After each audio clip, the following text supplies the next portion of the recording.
There is optimism that a reformed income tax system will be approved by the incoming 17th Congress. This report from Joy Gumatay. At 8 o'clock in the morning, Daniel just finished his graveyard work schedule as a customer service agent at an international call center company located at Ortigas City.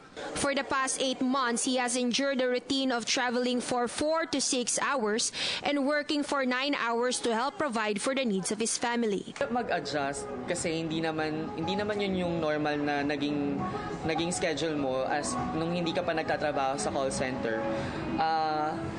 Yung oras ng pagtulog mo magiging sa umaga ka na matutulog na hindi naman normal na ginagawa. Daniel's monthly salary is less than 20,000 pesos that will still be deducted with few thousand pesos worth of income tax, making it hard for him to save money no matter how he manages his salary. The 32% income tax of the Philippines is the second highest income tax in the Southeast Asian region, preceded only by Vietnam and Thailand's 35%. Fortunately, President-elect Rodrigo Duterte assured that he will consider reforming the income tax system of the Philippines as one of his top agenda to improve the economic capacities of Filipino families. The bill on reforming the income tax system is authored by Senator Juan Edgardo Angara last 2013.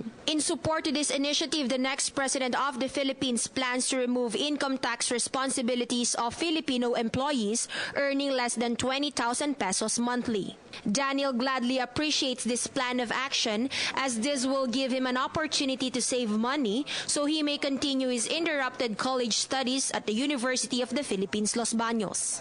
Makakatulong siya in a way na yung mga hindi namin nasa-save dati, pwede na namin mapunta sa savings, pwede rin namin ma-provide sa family namin.